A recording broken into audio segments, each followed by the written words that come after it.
Hello, Mr. Graham MP. Thank you for accepting Tianzuo Media's interview today.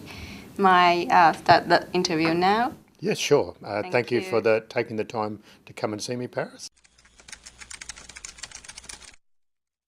Firstly, before being elected the federal member, you worked as a teacher for 11 years. So what kind of motivation inspired you to start your political career? Well, after being a teacher, I actually became a lawyer. So I was a lawyer, and being a teacher and being a lawyer and being a politician are all about helping people. So that's why it was natural to go from teaching to law and then into politics, because politics is all about helping people. Are you benefited from your teaching background in dealing with the political issues? Well, teaching and law are both good preparation for thinking on your feet and being able to communicate and talk to people. So was prepared for some of it. It also gives me a good idea as to when people are being naughty. So in Parliament, sometimes politicians are naughty, so I can send them to the naughty corner. And in recent years, more and more Chinese students come to Australia for education.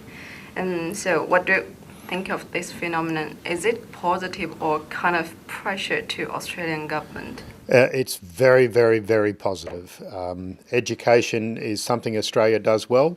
We've got many universities in the top 500, and I know that the services are something that the Chinese are looking for. So if Australia can provide services well to Chinese students, that's a good thing. And it also then creates up other business opportunities and joint venture opportunities.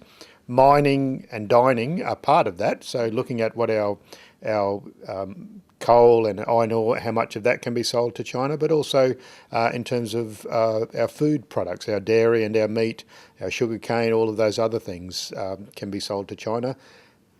But then we do some things very well in Australia. We manage money very well. We're the third biggest manager of funds in the world because of our great superannuation investments, which was a Labor initiative, I should point out, Paris.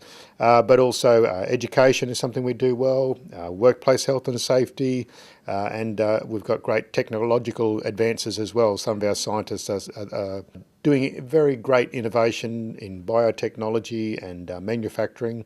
All of these are services we can sell to the rest of the world, particularly to the world's biggest economy, to China. In addition to the education, there are many other Chinese elements, both physically or culturally, coming to Australia. So how would you like to comment on such a tendency? Well, I talked about some of those other services that we sell, but art and culture are parts of it. So we need to be more engaged with the Chinese community to understand how we might sell Australian films into the Chinese market, because there's so many Chinese Australian stories that would translate around the world, particularly into China. And music and art, innovation, all of those things. So the more that Australia can engage with China in all those areas, the better chance we have of it being of benefit to Australia. According to this situation, the number of Chinese business people, tourists and students keeps increasing in Australia. What does the Australian government ensure that they are safe and their interests are protected in Australia? Well, there's a number of ways. The first thing is that Australian law applies equally to everybody, whether you're a Chinese tourist that just got off the plane or you were born here, your family was born here 40,000 years ago, like Indigenous Australians. It doesn't matter. Our laws apply the same to everyone, to all Australian businesses and to all Australian citizens and to visitors. So the rule of law is very important, making sure that Chinese companies or Chinese students or Chinese tourists understand that they will be protected by Australian laws. That comes to the road rules, to business rules, to workplace health and safety rules, to the wages that they're paid if they're here on working holidays. All of those things, contract law, apply equally to Chinese visitors, as they do to Australians. So that's a good thing. In terms of, especially when it comes to Chinese tourists, we should be doing all that we can to educate and inform and make sure that they're not being ripped off by people either in accommodation or with university or TAFE training. It does happen where sometimes people misrepresent what can be provided in Australia, and they might fool someone back in Guangzhou or Beijing or Shanghai.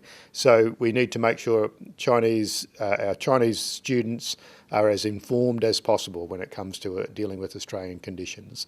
So they're the basic messages that I would like to give to all of those Chinese businesses, Chinese tourists and Chinese students, that Australia is a friendly place, a safe place, where the rule of law is respected, where your interests will be protected, and they should come to Australia either for a short time or a long time, and we will make them welcome.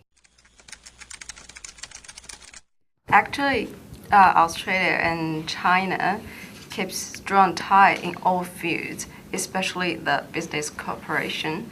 So how do you would like to comment on the recent business cooperation between the two countries, and how would you like to outline the future development?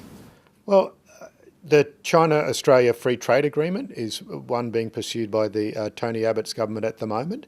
Obviously, we are a trading nation. We have minerals, we have services, we have agricultural products, and many other things that we can sell. So anything that fosters trade is a good thing, but we must always do so in a situation where Australian interests are considered. I think the Chinese-Australia Free Trade Agreement, Labor has serious concerns about some aspects of it, but the benefits that will flow to Australia in the long run have been amply discussed by Penny Wong, who's our shadow trade spokesperson.